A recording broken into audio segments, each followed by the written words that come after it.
नमस्ते साथीहरु। आज बुलेट बाइकमा केपी बालाई घुमाउँदै बुलेट बाइकमा हेर्नुस् त आज ठुलो र्याली त छैन, तर पनि केपी बाका कार्यकर्ता बुलेट बाइक पड्काउँदै हाम्रो हाट बजारसम्म पनि आइपुग्नु भएको छ। साथीहरु देख्न सक्नुहुन्छ है, ठुलो र्याली त छैन, तर सानोतिनो र्याली भए पनि छँदैछ। तर अस्ति राजाको जस्तोमा त्यस्तो ठुलो क्रेज छैन साथीहरु, तर पनि छँदैछ। बाइक र्याली ठुलै छ, ठिकै छ। 150 वटा बाइक पक्कै छन् साथीहरु, तर पनि बाटो जता कतै जाम छ, त्यही भएर थोरै बाइक आयो होला नेता। पुरा बाटोमा जहाँ कतै सूर्य लगाएका देख्न सक्नुहुन्छ है। यो अन्तर्राष्ट्रिय सम्मेलन केन्द्र प्रदर्शनी अगाडि हो। जता कतैबाट यी महानुभाव भइराख्नु भयो, सबै खुसी हुनुहुन्छ सूर्यको झण्डा बोकेर।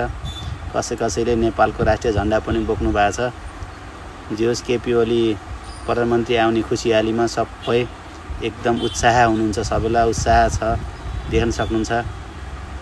तर पनि आफ्नो गाउँ आफ्नै बनाऊ नारामा उचालिएको एमाले, तर अहिले त्यस्तो अवस्था छैन। अहिले एमालेलाई गाली गर्नेहरू पनि धेरै देख्न सकिन्छ।